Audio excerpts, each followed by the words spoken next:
अध्याय 6। तू योगी हो जा, आपा ही दोस्त भी दुश्मन भी, आपे को जीत।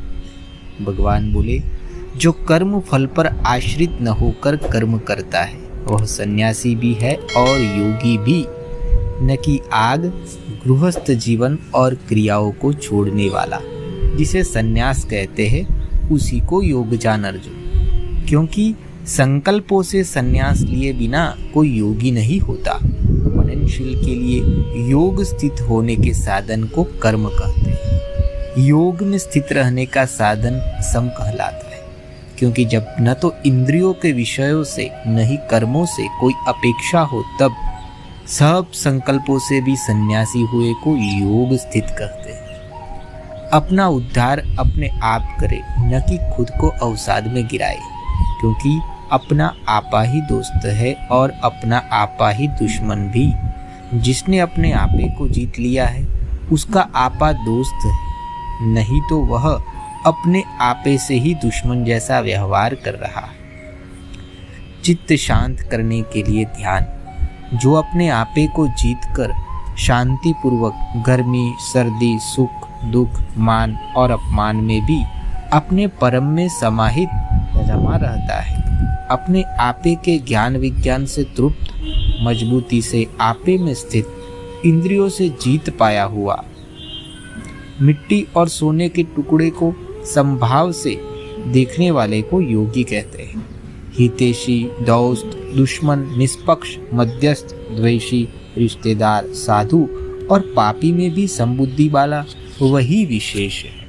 आपे से जुड़ने के लिए योगी नियमित एकांत में बैठे, बिना कोई आशा और कुछ पाने की इच्छा के सिर्फ अपने ऊपर चित्त को रखे। साफ सुथरे स्थान में अपने को स्थिर आसन में बिठाए, जो न बहुत ऊंचा हो न ही बहुत नीचा। पहले कुशा की चटाई, ऊपर हिरण की खाल, उसके ऊपर वस्त्र बिछाकर उस पर बैठे। चित्त और इंद्रियों की क्रियाओं को रोककर आपे की शुद्धि के लिए मन को एक स्थान पर केंद्रित करके योग से जुड़े। शरीर, सिर और गर्दन को एक सिद्ध में रखकर बिना हिले डुले स्थिर हो जाए। इधर उधर न देखते हुए नाक की नोक पर देखता रहे। शांत होकर डर हटाकर ब्रह्मचर्य की धारणा के साथ अपने मन को संयमित करके मुझ में चित्त लगाकर मुझे समर्पित होकर बैठ जाए। ऐसे नियमित मन से अपने आपे से जुड़ने का अभ्यास करने से शांति, परम मुक्ति और मुझ में स्थित रहने को पा लेता है। अर्जुन, बहुत ज़्यादा या बहुत कम खाने वाले के लिए योग नहीं, उसके लिए भी नहीं है जो बहुत ज़्यादा सोता या जागता है। जिसका आहार, व्यवहार, हरकतें, सोना और जागना नियमित है, योग उसी के लिए दुखनाशक है। जब यत्न से नियमित किया हुआ चित्त आपे में ठहर जाता है, तब आकांक्षाओं और कामनाओं से छूटे हुए को योग में स्थित हुआ करते हैं। जैसे वायु रहित स्थान में दीप की लौ नहीं हिलती, वैसे ही आपे से जुड़े योगी का चित्त भी स्थिर रहता है। जब योग जुड़ने के अभ्यास से रोका हुआ चित्त ये स्थिति पा लेता है, तब आपे को अनुभव करके आपे में ही पूर्णता का आभास होता है। इंद्रियों से परे बुद्धि से प्राप्त होने वाले इस अनंत सुख का आभास कर लेने पर फिर कभी मन बेचैन नहीं होता। इसे पाने पर ही पता चलता है कि इससे बड़ा लाभ कुछ और है ही नहीं। इसी सुख में रमा हुआ योगी भारी दुखों से भी विचलित नहीं होता। दुखों के संयोग से हटाने वाली विद्या को योग की संज्ञा दी गई है। आपे से जुड़े रहने के लिए निश्चय करके बिना उबे यह योग अभ्यास करना चाहिए। योगी के लिए नियमित ध्यान। संकल्पों से पैदा हुई सब कामनाओं को छोड़कर बिना कोई भी बचाए मन से इंद्रियों के समूह को सब ओर से हटाकर यत्न से अनुशासित करो। बुद्धि में शांत होने की धारणा रख धीरे धीरे शांत होते जाओ। अपने ऊपर मन को टिका कर और कोई विचार न करो। चंचल और अस्थिर मन जहाँ जहाँ जाए वहाँ वहाँ से बार बार अपने ऊपर ले आओ, क्योंकि शांत और रमे हुए मन से ही योगी को उत्तम सुख की अनुभूति होती है। रजस के शांत होने पर आंतरिक कलेशों से मुक्त हुए को ब्रह्म की अनुभूति होती है। इस प्रकार से नियमित आपे से जुड़ने वाला योगी सब कलेशों को पार करके आसानी से ब्रह्म को स्पर्श करता हुआ अंत्यत सुख का आभास करता है।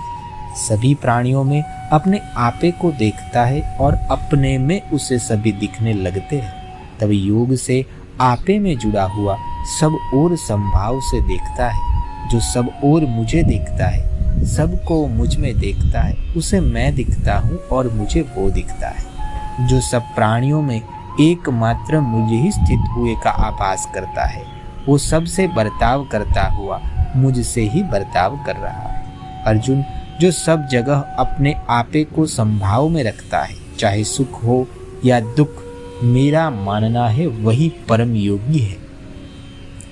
पूर्व जन्मों से आती है योग में जिज्ञासा। अर्जुन बोला, कृष्ण, आपने यह जो समस्थिति को योग बताया है, चंचलता के कारण मैं इस स्थिति की स्थिरता नहीं देख पा रहा, क्योंकि मन बड़ा चंचल है। कृष्ण मंथन में रहता है, ये बलवान भी है और जिद्दी भी। मेरा मानना है इसको स्थिर करना हवा को काबू करने के जैसे बहुत ही मुश्किल है। भगवान बोले, कोई शक नहीं अर्जुन, चंचल मन बड़ी मुश्किल से स्थिर होता है, परंतु अभ्यास से और ललक को हटाकर इसे स्थिर किया जा सकता है। मेरा मानना है अपने आप को अनुशासित किए बिना योग पाना मुश्किल है, परंतु अपने आप को यत्न से अनुशासित करने के उपाय से योग पाना संभव है। अर्जुन ने पूछा, कृष्ण, श्रद्धा तो पूरी हो, परंतु योग का नियमित अभ्यास करने में मन नियमित ना हो तो योग में सफल न होकर व्यक्ति कहाँ पहुँचता है? कृष्ण, ब्रह्म मार्ग में श्रद्धा होने पर भी परंतु स्थिर न हो पाने से दोनों तरफ से भटका हुआ कहीं टूटे हुए बादल की तरह बिखर तो नहीं जाता। मेरे इस संदेह को पूरी तरह से हटाने में आप ही सक्षम है कृष्ण, क्योंकि इस संदेह को सिवाय आपके और कोई नहीं हटा सकता। भगवान बोले, अर्जुन, न तो इस लोक में और न ही परलोक में इसका कोई नुकसान होता है। कल्याण करने वाला दुर्गति को नहीं पाता। योग में भटका हुआ भी पुण्य कर्म करने वाले लोगों में बहुत समय रहने के बाद सुलझे हुए और उत्तम धारणा वालों के घर में जन्म लेता है, या फिर योगियों के या प्रज्ञा को उपलब्ध के यहाँ जन्म लेता है। ऐसा जन्म संसार में निश्चित ही अत्यंत दुर्लभ है।